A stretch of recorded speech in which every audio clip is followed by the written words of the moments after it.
नमस्कार मेरे प्यारे साथियों, स्वागत है आप सभी का 99 क्लासेस के इस यूट्यूब चैनल पे। दोस्तों हम देख रहे थे जो राजस्थान के अंदर पशु परिचर बढ़ती है, उसके लिए आज की क्लास के अंदर हमारे जो पशुपालन के अंदर जो आपके पार्ट भी है दोस्तों, उसके लिए जो पशुपालन के आपसे सामान्य ज्ञान के प्रश्न पूछे जाएंगे, उसके लिए हमारे दोस्तों 100 मोस्ट इंपोर्टेंट प्रश्न की क्लास होने वाली है। हर एक प्रश्न दोस्तों आपके एग्जाम की दृष्टि से बहुत ही ज्यादा महत्वपूर्ण है। सेशन को अंत तक जरूर देखिएगा और हर एक प्रश्न का दोस्तों आपको आंसर देने की कोशिश कीजिएगा। मैं हर एक प्रश्न पढ़ूंगा, ऑप्शन बताऊंगा आपको और आपको क्या करना है, उन ऑप्शन में से जो सही विकल्प होगा वह आपको कमेंट बॉक्स के अंदर बताना है। दोस्तों सेशन बहुत ही मजेदार होने वाला है। जो भी साथी हमें लाइव देख रहे हैं, वीडियो को शेयर कर दीजिए अपने मित्रों के पास। और क्या करना है, जो भी साथी आया है हमारे चैनल पर पहली बार, वीडियो को लाइक करना है और चैनल को क्या करना है प्यारे दोस्तों, सब्सक्राइब करना है। तो चलिए दोस्तों, आज की क्लास का पहला प्रश्न क्या बोल रहा है दोस्तों। पहला प्रश्न, चीक टीथ होते हैं, चीक टीथ कैसे होते हैं प्यारे दोस्तों बताइए। मोलर होते हैं, प्री मोलर, इंसाइजर केनाइन, अवयव दोनों, या उपयुक्त में से कोई सा भी नहीं। जो चीक टीथ होते हैं प्यारे दोस्तों वह कैसे होते हैं बताइए दोस्तों। चार विकल्प आपके सामने, कमेंट बॉक्स के अंदर आपको क्या बताना है, आंसर बताना है। बताइए दोस्तों चीक टीथ कैसे होते हैं, मोलर और प्रीमोलर होते हैं दोस्तों। जो विकल्प आपके सामने ए दिखाई दे रहा है दोस्तों, वह क्या सही हो जाएगा। अगला प्रश्न प्यारे दोस्तों, गाय व भैंस में नाड़ी दर ज्ञात की जाती है। गाय व भैंस के अंदर जो नाड़ी दर है किसके द्वारा ज्ञात की जाती है बताइए दोस्तों। आपसे के सामने चार विकल्प दिए गए हैं। पहला है कोल्सिजियम धमनी, फीमोरल धमनी, मैक्सिलरी धमनी, या उपयुक्त में से कोई सा भी नहीं दोस्तों। बताइए गाय व भैंस में किसके द्वारा नाड़ी दर ज्ञात की जाती है। ये आपके की जाती है दोस्तों जो कोल्सिजियल धमनी है उसके द्वारा। जो विकल्प आपके सामने ए दिखाई दे रहा है प्यारे दोस्तों, वह सही हो जाएगा। दोस्तों अभी तक जो भी साथी इसे देख रहे हैं, लाइक करना है और क्या करना है प्यारे दोस्तों, शेयर करना है अपने मित्रों के पास। जो भी साथी पशु परिचर भर्ती के लिए तैयारी कर रहा है तो उसके पास इस क्लास को जल्दी से जल्दी पहुंचा दीजिए दोस्तों। अगला प्रश्न क्या बोला दोस्तों, किस रोग में पशु में प्राकृतिक छिद्र जैसे नाक, कान, गुदा व वजाइना से रक्त स्राव होता है। किस रोग के अंदर होता है दोस्तों ये। विकल्प आपके सामने, एंथ्रेक्स, रिंडरपेस्ट, एफएमडी, या लंगड़ा बुखार के अंदर। ऐसा कौन सा रोग है जिसे प्राकृतिक चीज जैसे नाक, कान, गुदा व वजाइना से रक्त स्राव होता है। ऐसा कौन सा रोग है दोस्तों पशुओं के अंदर, यह है आपके एंथ्रेक्स रोग। कौन सा दोस्त है दोस्तों, कौन सा रोग है आपके, एंथ्रेक्स रोग। अगला प्रश्न, एंथ्रेक्स रोग में मुख्यतः किस प्रकार का वैक्सीन लगाते हैं बताइए दोस्तों। एंथ्रेक्स रोग है उसके अंदर मुख्यतः किस प्रकार का वैक्सीन लगाया जाता है बताइए दोस्तों। लेसोटेना vaccine, strain spore vaccine, HVT vaccine, या सीजोनॉट वैक्सीन। बताइए दोस्तों एंथ्रेक्स रोग में मुख्यतः किस प्रकार का वैक्सीन लगाते हैं। ये लगाते हैं आपके स्ट्रेन स्पोर वैक्सीन। किस प्रकार की, स्ट्रेन स्पोर वैक्सीन। जो विकल्प भी है आपके प्यारे दोस्तों वह सही हो जाएगा। अगला प्रश्न, किस रोग में पशु अत्यंत बेचैन, पेट दर्द के कारण दांतों को कीट गिटाता है, मुंह से क्या निकलते हैं, जाग निकल जाते हैं दोस्तों। किस रोग के अंदर, रिंडरपेस्ट, एंथ्रेक्स, एंटोरिक्सियमिया, या मिल्क फीवर के अंदर। ये निकलते हैं दोस्तों आपके एंटोरिक्टोमिया मिक्समिया। ऑप्शन नंबर कौन सा है, ऑप्शन नंबर दोस्तों आपके सही हो जाएगा। अगला प्रश्न, खुरपका व मुंहपका रोग मुख्यतः होते हैं। जो खुरपका और मुंहपका रोग है वह मुख्यतः कहाँ होते हैं दोस्तों। ये कौन सी ऋतु के अंदर, सर्दी में, गर्मी में, वर्षा ऋतु, या उपयुक्त सभी के अंदर। यह होते हैं आपके सर्दियों के अंदर ज्यादा। कौन से रोग प्यारे दोस्तों, जो खुरपका और मुंहपका रोग है वह सर्दियों के अंदर होते हैं। अगला प्रश्न, किस प्रकार का रोग पशुओं में कम आहार व कम कार्बोहाइड्रेट वाला आहार खिलाने से होता है बताइए दोस्तों। Milk fever, ketosis, downer cow syndrome, या उपयुक्त में से कोई सा भी नहीं। बताइए प्यारे दोस्तों, ये होते हैं आपके कीटोसिस। कौन सा रोग होता है, कीटोसिस। जो कम आहार खिलाने से रोग होता है, जिसके अंदर कम कार्बोहाइड्रेट होता है, ये कीटोसिस रोग हो जाता है दोस्तों उससे। अगला प्रश्न, मनमोदी किस रोग का उपनाम है। मनमोदी होता है दोस्तों आपके रानीखेत का। किसका होता है प्यारे दोस्तों, जो रानीखेत रोग है उसका क्या है, उपनाम। क्या नाम है, उपनाम, मनमोदी। अगला प्रश्न, निम्नलिखित में से 2 या 3 महीने या उससे अधिक उम्र के पक्षियों में किस प्रकार का टीकाकरण किया जाता है बताइए प्यारे दोस्तों। आपके सामने 3-4 विकल्प है, उसके अंदर से आपको बताना है 2 या 3 महीने या उससे अधिक उम्र के पक्षियों के अंदर किस प्रकार का टीकाकरण किया जाता है? यह आपका किया जाता है दोस्तों फॉल पॉक्स वैक्सीन। किस प्रकार का टीकाकरण किया जाता है? Fall pox vaccine. जो विकल्प आपके सामने दोस्तों स दे रखा है वह आपके सही हो जाएगा। अगला प्रश्न, गाय के दूध का अपेक्षित घनत्व कितना होता है? ये होता है 1.08। कितना होता है प्यारे दोस्तों? 1.08। विकल्प कौन सा? स सही हो जाएगा। अगला प्रश्न, किस विधि द्वारा दूध में उपस्थित हानिकारक व लाभदायक जीवाणु को नष्ट किया जाता है? किस विधि के द्वारा किया जाता है? ये प्यारे दोस्तों आपके किया जाता है किस विधि के द्वारा? निर्मजीकरण के द्वारा। किसके द्वारा? निर्मजीकरण के द्वारा। विकल्प आपके सामने जो ए दे रखा है प्यारे दोस्तों वह सही हो जाएगा। अगला प्रश्न, है वह साइलेज बनाने हेतु पौधों को किस अवस्था में काटना चाहिए? पकने पर, जल्दी यौनावस्था में, फूल आने पर या कभी भी? दोस्तों बताइए, है वह साइलेज बनाने हेतु पौधों को किस अवस्था में काटना चाहिए? पौधों को दोस्तों फूल आने के ऊपर काटना चाहिए। कब आने पर काटना चाहिए? जो फूल आता है उसके बाद पौधों को काटना चाहिए प्यारे दोस्तों। अगला प्रश्न, भेड़ को प्रजनन के 3 से 4 सप्ताह पूरे उसे एक विशेष प्रकार का राशन देते हैं, उसे क्या कहा जाता है? बताइए दोस्तों, मोस्ट इंपोर्टेंट प्रश्न। उसको दोस्तों क्या? फलसिंग कहा जाता है प्यारे दोस्तों। क्या कहा जाता है? फलसिंग कहा जाता है। अगला प्रश्न, मोनोसाइट्स का उदाहरण क्या है? गाय, भैंस, घोड़ी या कुतिया? मोनोसाइट्स का उदाहरण होता है आपके कुतिया। अगला प्रश्न, 20वीं पशु गणना 2019 के अनुसार राज्य में कुल पशु संपदा कितनी है? राज्य के अंदर कुल पशु संपदा है आपके 55 पॉइंट, कितनी है प्यारे दोस्तों? 56 पॉइंट। कितनी है? 56.8 मिलियन। कितनी है? 56.8 मिलियन दोस्तों। अगला प्रश्न, राजस्थान में सीमन बैंक कहां स्थित है? मोस्ट इंपोर्टेंट प्रश्न, एग्जाम के अंदर 101% आपके एग्जाम के अंदर पूछा जाएगा ये प्रश्न। जो सीमन बैंक है राजस्थान के अंदर कहां है? सीमन बैंक हो जाएगी आपके मंडोर, जोधपुर और रामसर, अजमेर के अंदर दोस्तों। अगला प्रश्न, बकरी की कौन सी नस्ल का उत्पत्ति स्थान स्विट्जरलैंड है? बताइए दोस्तों कौन सा है? टोगनबर्ग जो नस्ल है बकरी की उसका उत्पत्ति स्थान कौन सा माना जाता है? स्विट्जरलैंड। अगला प्रश्न, लटके हुए होठ किस नस्ल के ऊंट की विशेषता है? बताइए प्यारे दोस्तों, जो लटके हुए होठ है किस ऊंट के नस्ल की विशेषता है? ये आपके मेवाड़ी, बीकानेरी, खारी या जैसलमेरी ऊंट की। ये हो जाएगी आपके जो मेवाड़ी ऊंट है उसकी विशेषता। अगला प्रश्न, जीवाणु जनित रोग कौन सा है प्यारे दोस्तों? बताइए, जीवाणु जनित रोग गलघोटू, रानीखेत, सर्रा या रिंडरपेस्ट? जो जीवाणु जनित रोग हो जाएगा प्यारे दोस्तों आपके हो जाएगा गलघोटू रोग। कौन सा हो जाएगा?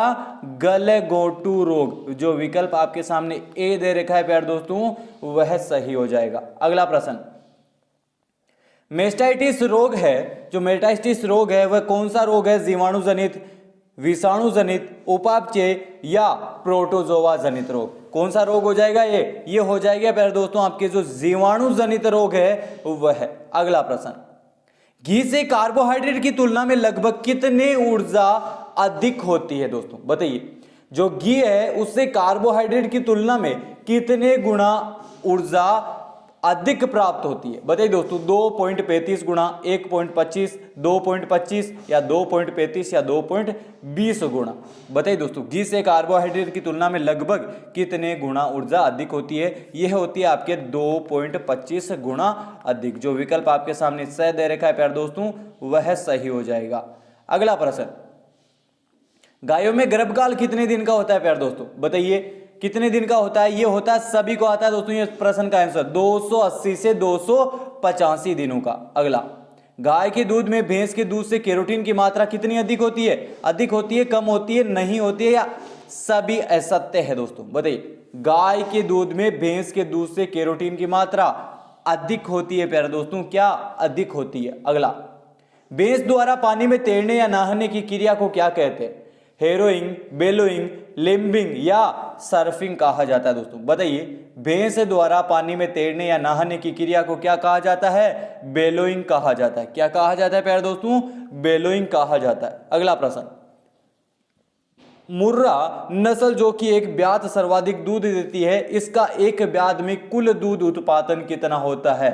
मोस्ट इंपोर्टेंट प्रश्न, एग्जाम के अंदर पूछा गया प्रश्न है दोस्तों, पशुधन सहायक के अंदर।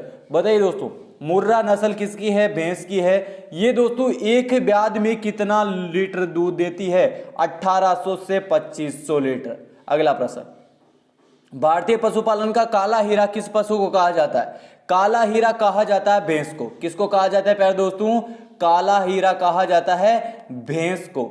अगला प्रश्न, बकरी की कौन सी नस्ल बीमारियों के प्रति सर्वाधिक प्रतिरोधी होती है? कौन सी होती है? मारवाड़ी, बर्बरी, सिरोही या ब्लैक बंगाल। बकरी की कौन सी नस्ल है जो बीमारियों के प्रति सर्वाधिक प्रतिरोधी होती है? यह होती है आपकी जो मारवाड़ी नस्ल की बकरी होती है उसकी। अगला प्रश्न, जैसलमेरी भेड़ के औसतन कितने किलो ऊन प्राप्त होती है? जो जैसलमेरी भेड़ है उससे कितने किलो औसतन ऊन प्राप्त होती है आपको? ये होती है 2 से 3 केजी। कितनी होती है प्यारे दोस्तों? 2 से 3 केजी। अगला, भेड़ के दूध में औसतन कितने प्रतिशत प्रोटीन उपस्थित होता है? बताइए दोस्तों, भेड़ के दूध में कितने औसतन प्रतिशत जो प्रोटीन है वह उसके अंदर क्या होता है? उपस्थित होता है। ये होता है आपके 4.8%। कितना होता है? 4.8%। अगला, एक ऊंट कितने बैलों के बराबर कार्य कर सकता है? एक ऊंट कितने बैलों के बराबर कार्य कर सकता है? 1 जोड़ी बैलों के बराबर। अगला, विश्व भर में सर्वाधिक तेज भागने वाला ऊंट कहां मिलते हैं? सर्वाधिक तेज भागने वाले ऊंट मिलते हैं प्यारे दोस्तों राजस्थान के अंदर। अगला प्रश्न क्या बोला? तारपीन तेल का उपयोग करते हैं। तारपीन तेल का उपयोग किसके लिए किया जाता है दोस्तों? परजीवी नाशक, जीवाणुरोधक और एंटीजाइमोटिक, ये सभी के लिए तारपीन तेल का उपयोग किया जाता है। तो ऑप्शन नंबर आपके द सही हो जाएगा। अगला प्रश्न दोस्तों, सुअर विकास कार्यक्रम के अंतर्गत राजस्थान में कहां राजकीय सुअर फार्म खोला गया? जयपुर, भरतपुर, अलवर या जैसलमेर के अंदर। बताइए प्यारे दोस्तों, सुअर विकास कार्यक्रम के अंतर्गत राजस्थान में कहां राजकीय सुअर फार्म खोला गया है? यह आपके खोला गया अलवर के अंदर। अगला प्रश्न, कामधेनु योजना का प्रमुख उद्देश्य क्या है प्यारे दोस्तों? कामधेनु योजना का प्रमुख उद्देश्य भैंसों में उन्नत प्रजनन, बकरियों में उन्नत प्रजनन, गौशालाओं में उन्नत प्रजनन या भेड़ों में उन्नत प्रजनन। जो कामधेनु योजना है उसका मुख्य जो उद्देश्य है वह हो जाएगा गौशालाओं में उन्नत प्रजनन। अगला प्रश्न, निम्न पशुओं में सर्वाधिक तापमान किस पशु के शरीर का होता है? बकरी, भेड़, ऊंट या भैंस के? निम्न पशुओं में सर्वाधिक तापमान किस पशु के शरीर का होता है? ये प्यारे दोस्तों आपके होता है बकरी के।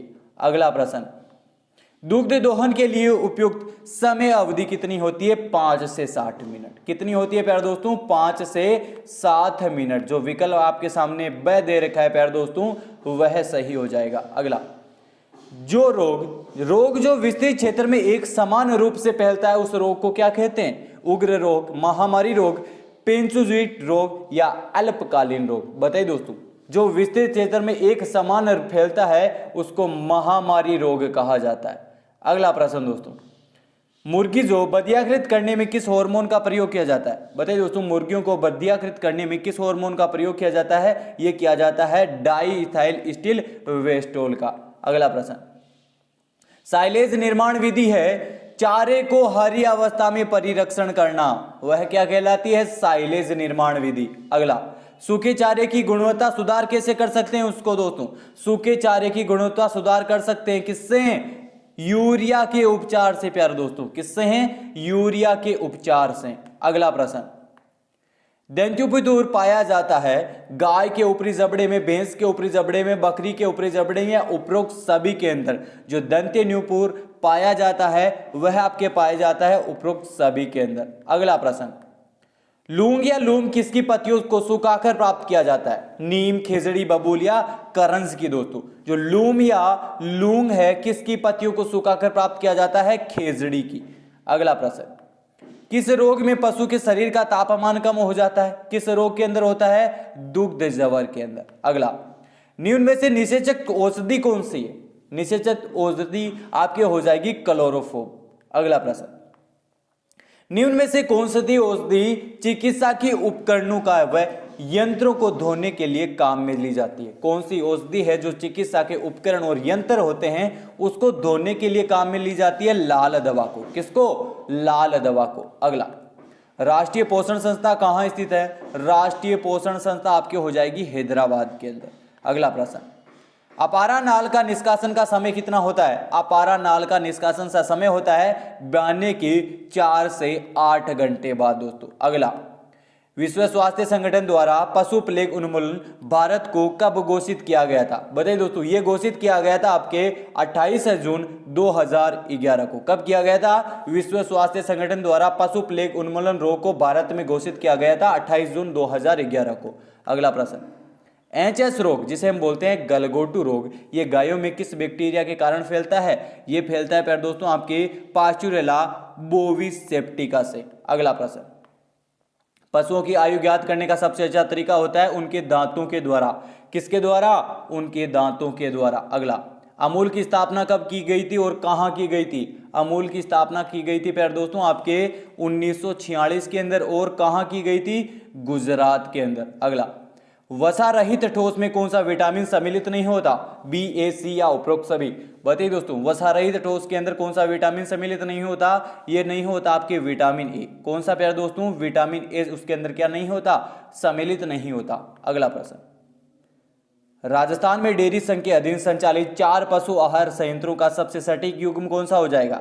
मोस्ट इंपोर्टेंट प्रश्न, सबसे सटीक युग्म कौन सा है? नदबई, तबीजी, जोटवाड़ा और जोधपुर। विकल्प ए दोस्तों। अगला प्रश्न, हमारे देश में पशु प्राय किन कारणों से मरते हैं? ये मरते हैं असंतुलित व अल्प आहार खिलाने से, दवा व चिकित्सा के अभाव से, परजीवियों के प्रकोप से। तो दोस्तों जितने आपके सामने जो विकल्प दिखाई दे रहे हैं वे सारे के सारे क्या हो जाएंगे? सही हो जाएंगे। अगला प्रश्न, आंख व गर्भाशय धोने के लिए कितने प्रतिशत फिटकरी का प्रयोग किया जाता है? मोस्ट इंपोर्टेंट प्रश्न, बताइए दोस्तों, आंख व गर्भाशय को धोने के लिए कितने प्रतिशत फिटकरी का प्रयोग किया जाता है? ये किया जाता है आपके 2 से 5% फिटकरी का। अगला प्रश्न, पशु शरीर का भार ज्ञात करने की कौन सी विधि है? मोस्ट इंपोर्टेंट प्रश्न, बताइए दोस्तों, कौन सी विधि? ये सूत्र के द्वारा और मशीन व कांटों के द्वारा। तो विकल्प स। अगला, ऊंटनी में गर्भधारण शर्मा जो क्षमता होती है गर्भधारण की, वह किस ऋतु के अंदर अधिक होती है? ऊंटनी के अंदर गर्मी, वसंत ऋतु, सर्दी या वर्ष भर के अंदर? ये होती है आपके सर्दियों के अंदर अधिक। अगला प्रश्न, ऊंट की सर्वश्रेष्ठ नस्ल कौन सी है प्यारे दोस्तों? ऊंट की सर्वश्रेष्ठ नस्ल है नाचना। अगला प्रश्न, बैक्टीरियन ऊंट में होता है प्यारे दोस्तों। अगला प्रश्न क्या बोल रहा है? बैक्टीरियन ऊंट में क्या होता है? जो एक कुबड़ ऊंट होता है उसके अंदर बैक्टीरियन होता है, 4, 2 या कुबड़ नहीं होता उसके अंदर होता है। ये आपके दोस्तों जो 2 कुबड़ वाला ऊंट है उसके अंदर। अगला, केंद्रीय भेड़ एवं ऊन अनुसंधान संस्था अविकानगर टोंक का क्षेत्रीय परिसर उपकेंद्र कहाँ स्थित है? बताइए दोस्तों, ये है आपके बीकानेर के अंदर। कहाँ है? बीकानेर के अंदर। अगला, राजस्थान में सबसे फाइन कारपेट ऊन पैदा करने वाली भेड़ का नस्ल क्या नाम है? उस नस्ल का नाम है आपके प्यारे दोस्तों चोकला। क्या नाम है? चोकला नस्ल की भेड़। अगला प्रश्न, राजस्थान व भारत में बकरी की किस नस्ल से पश्मीना ऊन प्राप्त की जाती है? बकरी की किस नस्ल से पश्मीना ऊन प्राप्त की जाती है? ये की जाती है आपके चांगथानी से। अगला प्रश्न, दूध दोहने की कुल विधियां कितनी है प्यारे दोस्तों? दूध दोहने की कुल विधियां, मोस्ट इंपोर्टेंट प्रश्न, 4 विधियां। अगला प्रश्न, ज्ञापन करने के लिए कितने माह पश्चात गाय को अतिरिक्त राशन देना प्रारंभ करना चाहिए? ये करना चाहिए आपके 6 माह के बाद। कितने माह के बाद? 6 माह के बाद। अगला, गाय की द्विकाजी भारतीय नस्ल कौन सी है? गाय की द्विकाजी भारतीय नस्ल ये हो जाएगी आपकी थारपारकर नस्ल। कौन सी नस्ल प्यारे दोस्तों? थारपारकर नस्ल। अगला, सर्वाधिक दूध देने वाली गाय की विदेशी नस्ल कौन सी है? सर्वाधिक दूध देने वाली गाय की विदेशी नस्ल है होलिस्टन फ्रीजियन। कौन सी है प्यारे दोस्तों? होलिस्टन फ्रीजियन। अगला, खीस में प्रोटीन की मात्रा कितनी पाई जाती है? खीस में प्रोटीन की मात्रा पाई जाती है 17.51%। जो विकल्प आपके सामने ब दिखाई दे रहा है प्यारे दोस्तों वह सही हो जाएगा। अगला प्रश्न, किस प्रकार की औषधि का 2% घोल सांप के काटे हुए स्थान पर लगाने से तुरंत आराम मिल जाता है? किसका दोस्तों घोल? ये है जो लाल दवा है उसका 2% घोल, जिससे भी जगह सांप ने काटा है वहां पर लगाने से तुरंत आराम मिल जाता है। अगला, कपूर की प्रकृति कैसी होती है प्यारे दोस्तों? कपूर की प्रकृति होती है आपके जीवाणुनाशक और जीवाणु रोधन दोनों जैसी। अगला, निम्न में से कड़कनाथ मुर्गी की नस्ल कौन सी है? कड़कनाथ मुर्गी की नस्ल भारतीय नस्ल। अगला प्रश्न, मुर्गी की किस नस्ल का मांस काले रंग का स्वादिष्ट होता है? बताइए दोस्तों, किस नस्ल का मांस ये होता है? कड़कनाथ। अगला प्रश्न, बकरी की किस नस्ल का मांस उच्च कोटि का स्वादिष्ट होता है? बकरी की किस नस्ल का मांस उच्च कोटि का स्वादिष्ट होता है? ये होता है सिरोही का। अगला प्रश्न, भैंस में गर्भकाल की अवधि कितनी होती है? भैंस के अंदर गर्भकाल की अवधि होती है 310 दिन की। कितनी? 310 दिन की। अगला, भैंस में समागम की प्रक्रिया को क्या कहते हैं? बताइए दोस्तों, जो समागम की प्रक्रिया भैंस के अंदर उसको क्या कहते हैं? सर्विंग। अगला प्रश्न, भेड़ को कृमि के प्रकोप से बचाने के लिए किसका उपयोग किया जाता है? कृमि के प्रकोप से बचाने के लिए भेड़ को किसका प्रयोग किया जाता है? ये किया जाता है नीलाथोथा का। अगला प्रश्न, 20वीं पशु गणना के अनुसार देश में कुल पशु संपदा कितनी है? मोस्ट इंपोर्टेंट प्रश्न, 535.78 मिलियन। कितनी है प्यारे दोस्तों? 535.78 मिलियन। अगला, गोवंश में कृत्रिम योनि का तापक्रम कितना होना चाहिए? मोस्ट इंपोर्टेंट प्रश्न ये होता है 40 डिग्री। कितना होना चाहिए? 40 डिग्री। अगला, विश्व में पशुओं में सर्वप्रथम कृत्रिम गर्भाधान किसने किया था? किसने किया था प्यारे दोस्तों? ये किया था एल स्पेनलोज़नी से। अगला प्रश्न, लोहे की गर्म छड़ से पशु की त्वचा की गहराई तक जल आना क्या कहलाता है? ये कहलाता है आपके दागना। अगला, साइलेज में नमी की मात्रा कितनी होती है? साइलेज के अंदर नमी की मात्रा होती है 60 से 70%। कितनी होती है? 60 से 70%। अगला, 1 ग्राम लैक्टोज के दहन से कितने कैलोरी ऊर्जा प्राप्त होती है? कितने बताइए दोस्तों, 1 ग्राम लैक्टोज के दहन से कितनी किलो कैलोरी ऊर्जा प्राप्त होती है? ये होती है आपकी 4 किलो। कितनी होती है प्यारे दोस्तों? 4 किलो। अगला, निम्नलिखित में से कौन सा अमल के रस से छेना बनाया जाता है? अमल के रस से छेना बनाया जाता है, यह बनाया जाता है सिट्रिक अम्ल व लैक्टिक अम्ल से। किससे? सिट्रिक व लैक्टिक अम्ल दोनों से। अगला प्रश्न, गोगामेडी पशु मेला किस जिले में लगता है? यह लगता है आपके हनुमानगढ़ के अंदर। अगला, फॉल पॉक्स रोग का रोग कारक कौन सा है? फॉल पॉक्स जो रोग है उसका रोग कारक कौन सा है प्यारे दोस्तों? बताइए दोस्तों, बोरियलोटा एवियम। अगला, पशु के किस प्रकार का रोग होने का पशु अखाद्य पदार्थ जैसे कपड़ा, चमड़ा, गोबर, मिट्टी आदि खाने लगता है? दोस्तों, किसके अंदर खा लें? मिल्क फेयर, पाइका, कीटोसिस या बोटुलिज्म। किसके अंदर होता है दोस्तों? ऐसा होता है किसके अंदर? पाइका के अंदर। अगला प्रश्न, मृत कुत्ते के हिपोकैम्पस में नेग्री बॉडी का बनना किस रोग का विशेष लक्षण है? यह है आपके रेबीज का। अगला प्रश्न, जीवाणु जनित रोग कौन सा है प्यारे दोस्तों? जीवाणु जनित रोग मोस्ट इंपोर्टेंट प्रश्न है, यह हो जाएगा आपके लंगड़ी बुखार। अगला, ब्लैक क्वार्टर रोग का रोग कारक कौन सा है? ब्लैक क्वार्टर रोग का रोग कारक कौन सा हो जाएगा? बताइए दोस्तों, क्लोरोस्ट्रेडियम सिवोलाई। अगला प्रश्न, बकरियों में श्वसन गति प्रति मिनट कितनी होती है? मोस्ट इंपोर्टेंट प्रश्न ये हो जाएगा आपके 12 से 20 श्वसन गति पर मिनट दोस्तों। अगला, भैंस में नाड़ी दर प्रति मिनट कितनी होती है? भेड़ के अंदर जो नाड़ी दर है वह प्रति मिनट कितनी होती है? 70 से 80 नाड़ी दर प्रति मिनट दोस्तों। अगला प्रश्न, किस प्रकार के दांत पशुओं में जन्म व मृत्यु में 2 बार आते हैं? जन्म से मृत्यु के अंदर 2 बार आते हैं। किस प्रकार के पशुओं के अंदर दांत आते हैं? बताइए दोस्तों, ये आते हैं ऑप्शन नंबर ड दोस्तों। जो तीनों प्रकार के दांत है वह जन्म से मृत्यु के अंदर आते हैं दोस्तों। अगला प्रश्न, घोड़ी में कितने स्थायी दांत पाए जाते हैं? घोड़ी के अंदर कितने स्थायी दांत पाए जाते हैं? ये पाए जाते हैं 36। अगला प्रश्न, मुर्गी की प्लाई माउथ रोक नस्ल किस वर्ग की है? मोस्ट इंपोर्टेंट प्रश्न, किस नस्ल की है प्यारे दोस्तों? अमेरिकन वर्ग। किस प्रकार की है? अमेरिकन वर्ग। अगला, ऊंट में कुल क्रोमोसोम की संख्या कितनी होती है? ऊंट के अंदर कुल क्रोमोसोम की संख्या होती है 74। कितनी होती है? 74।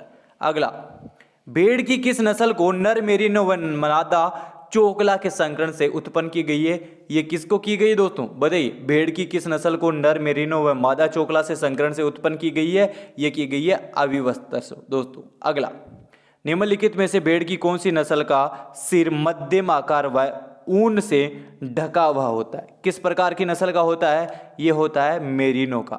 अगला, भेड़ की किस नस्ल में कान छोटे, मुड़े हुए व शरीर मजबूत तथा गठीला होता है? भेड़ की किस नस्ल का होता है? ये होता है मालपुरा नस्ल का। अगला प्रश्न, भेड़ की किस नस्ल के मुंह का रंग भूरा होता है जो आधी गर्दन तक क्या होता है? फैला हुआ होता है। ये होता है आपकी चोकला नस्ल का। अगला प्रश्न, भेड़ की कौन सी नस्ल की ऊन बारीक व अच्छी गुणवत्ता वाली होती है जिससे ऊनी वस्त्र बनाए जाते? मोस्ट इंपोर्टेंट प्रश्न है, बताइए कौन सा विकल्प सही हो जाएगा? विकल्प नंबर ब, जो चोकला नस्ल की भेड़ है वो है दोस्तों। अगला, बकरी की किस नस्ल को रामसर अजमेर द्वारा विकसित की गई है? बताइए दोस्तों, किस नस्ल को? सिरोही नस्ल को दोस्तों। तो दोस्तों ये थे हमारे आज की जो पशुपालन की क्लास थी उसके 100 मोस्ट इंपोर्टेंट प्रश्न थे। आई होप ये क्लास सभी को पसंद आई होगी। 100 प्रश्न में से दोस्तों आपके कितने प्रश्न सही होते हैं कमेंट बॉक्स के अंदर ईमानदारी से जरूर बता देना। और दोस्तों जो भी साथी हमारे चैनल पर पहली बार आ रहा है, चैनल जरूर सब्सक्राइब कर लीजिएगा, वीडियो को लाइक करना है और क्या करना है, अपने मित्रों के पास इस सेशन को जितना ज़्यादा हो सके उतना शेयर करना है दोस्तों। तो चलिए दोस्तों आज की क्लास के अंदर इतना ही। जय हिंद, जय भारत।